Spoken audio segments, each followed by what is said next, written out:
Okay, we're rolling along here. So in our last video, we were talking about the second step in developing a program is design. And we've gone over in quite a lot of detail now how we can design using pseudocode.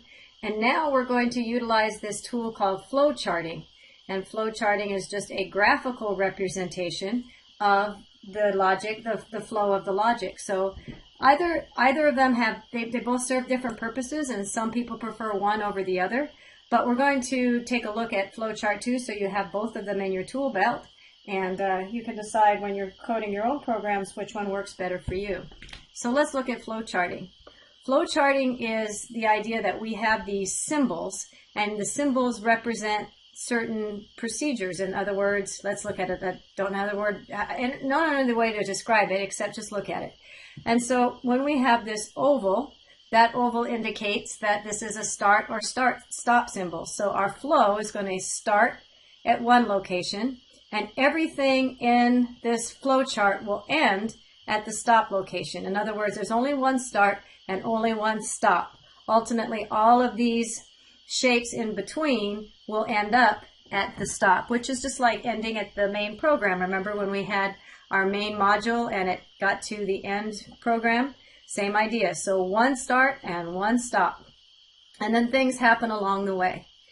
This parallelogram is our, well, it's kind of a leaning parallelogram because we also have a square, but this parallelogram is our input-output symbol. So any information we're getting in from the user and information we're putting out to the console. Any input-output statements is in this leaning parallelogram. We haven't really done a lot of decision making, but we will. And the decisions are put into this triangle. Okay? You'll notice the flow lines. So the flow lines are very important because it gives us the ability to, if we were to put our finger on start and follow the flow lines and follow the arrows, it tells us which direction we need to go. And so far we can see if we follow the flow line and the arrow that leads us to this input parallelogram, or input-output parallelogram. If we continue on, that flow line takes us into the decision. When we make a decision, if the answer is no, we can see very clearly by following it with our finger that we do this process again for whatever reason. Or if we get a yes to the decision, then we will go out of that triangle, I guess it's more of a diamond shape, and enter into this symbol, which is our processing. So all of our processing is done in a rectangle.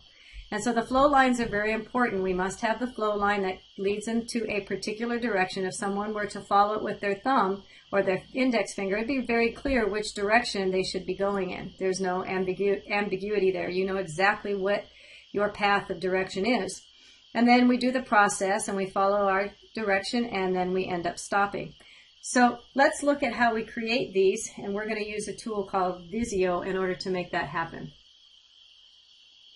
All right, so the first thing we're going to do is launch Visio, and I can either do it from the Windows icon, go all the way down to Visio 2016, or I'll type in Visio 2016, either one.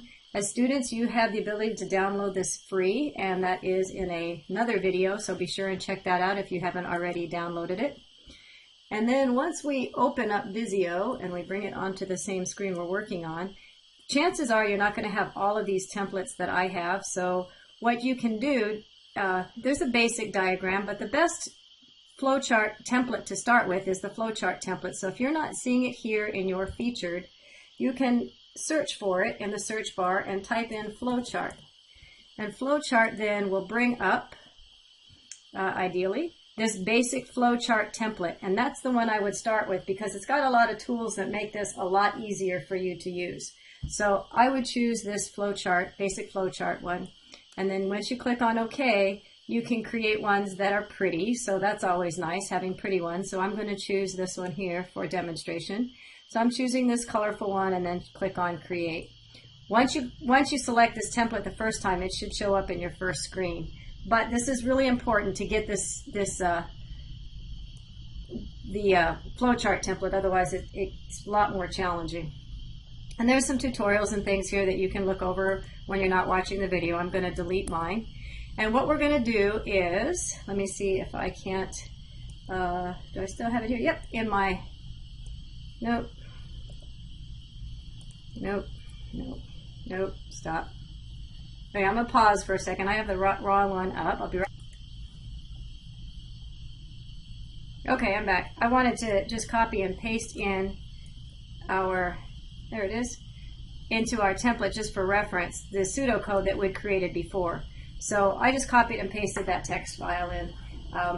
You don't have to have this on your flowchart. Again, I'm just using it for a reference. So there it is. Anyway, so what I'd like to do is flowchart all those things that we put into pseudocode in prior videos. Okay, so they provide us with this template to get us started.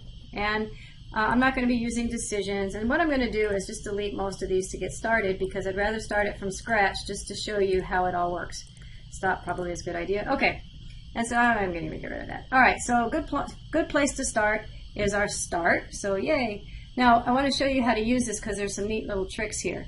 So the idea is I want to create the next, our next box, which is going to be the input, because that's what we did here. We input some information. Now you don't have to be as detailed about things as you were in your pseudocode. We're just trying to outline the flow, the data flow. So the first thing we need is an input.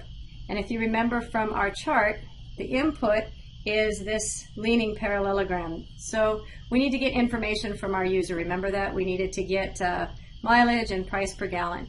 So what I can do to make life a little bit simpler is if I click on this start oval and I move my mouse down, I'm not clicking on anything, I'm just moving my mouse down, I can see that, well, let's see, I don't have, none of these choices are that input-output one, are they? Well, no worries, I have a solution for you. You can do a couple of things. If you wanted to, you could drag this one over, that's the symbol we're looking for, and then to make a connection, I can go into Home and click on Connector, and now I get this little arrow that I can draw down. See how that works? And so now you can see I'm going to click on Pointer Tool to get rid of my Connector tool. So now you can see I have that little flow line. Remember, the flow lines are important to show us the direction of the data. But another easier way to do this, and that certainly works, I'm not saying it can't, but check this out. What if I click on Data ahead of time? So I have the data box highlighted. I'm going to come back over and click on the Start box. My data box is still highlighted, or my symbol. And now when I come down to, it's still not here, is it? But notice that it recognized that the data is selected. So if I just click now, I'm not clicking on any of the symbols in that white box, but you can see in the background that that data parallelogram is showing up. And I just clicked my left mouse, and then it showed up along with the flow line. So that's an easy way for you to do that. Either way is fine, but the bottom line is we definitely have to have the data flow line that's pointing to the next step from the start, which is our input-output. And so I'm going to double click inside that orange box and type in, we need to get input, and I'm just going to put in the variables we decided that we needed. We need input mileage, price per gallon, and I have my L stick, so sometimes my L's don't show up here, and total price. Okay, and now if I click away, because I have the pointer tool selected and I click away, it puts it in there. Now I can also stretch this out if I want to make it bigger. Well, these aren't lined up nice and neat. That bothers me because, you know, I'm really meticulous. What I can do now is click on both of those. I can highlight both of those by clicking and dragging, and I can go to, let's see, where is it? Under Home and Align. Let's see, was it Align? I guess it's Align. I can do an Auto Align. So Align and Auto Align, and it straightens up those arrows for me. So I like that, or you can move them around. Just different ways to do the same thing. So also notice if I move this up that data flow line should also move with it. So it's pretty intuitive. It's pretty easy to move things around. All right, so now we've got the start. I've got the input, and then what comes after input? Input, then the processing, right? So I need some of these blue boxes. So if I click on this arrow, I can see that there's already a blue box in here. So I'm going to click on that blue box instead of using that data symbol. So now I've got the processing symbol, and we're going to type our two computations. We're going to compute total gallons equals to mileage divided by 17. That was one of our calculations, which was down here. So I can drag that out so it's a little bit more readable. Looks like I misspelled compute. So I'll fix that. Compute. Yay. Okay. And then I have another calculation, don't I? Oh, let's see if I click and drag this over. Maybe I can line that up. Very nice. Okay. And so then I also have the second computation that I need to add. So I'll click on the symbol, the blue processing symbol. Click on the next blue processing symbol, which will put a new symbol in. And it'll include the data flow lines, so I'm good there. And then I'll do the same thing we did before. I'll double click, double click, type in compute equals, and then my formula that we've already spent the time, total gallons, so I don't have to think about how to do that again. I've already got it laid out per gallon. Super, okay. And so I think I'll stretch that out just to make that a little bit more legible. There you go. Make this a little smaller. Don't like the way that, there we go. Okay, fantastic. So now I've got my two processing. And so the next step then is the output. So remember that I don't have the output necessarily in this little drop down box, but because I have the output selected here in this cheat sheet, so to speak, I guess, what do they call that, toolbar, then if I wait long enough, there it is. And now I'm going to put my output. So what was the output? We're outputting, just need to put the variables. You don't have to put the whole string. So we're going to output, excuse me, mileage and total gallons and total price. Okay. And so then I can stretch that out a little bit for readability. That's a stretched one. Okay. And remember, I can either go here, I can either move that, or I can go back to align and auto align and let that fix things up. Oh, that's beautiful. Okay, and so now that I have my input and my processing and my output showing my data flow, the direction that my program is going to flow in, then I need my stop. So again, that's the same thing as the start one, stop. And we do end program or stop, whatever you want to do, stop, end program, whatever you want to do there. Okay, and so you see that I have a single entry point.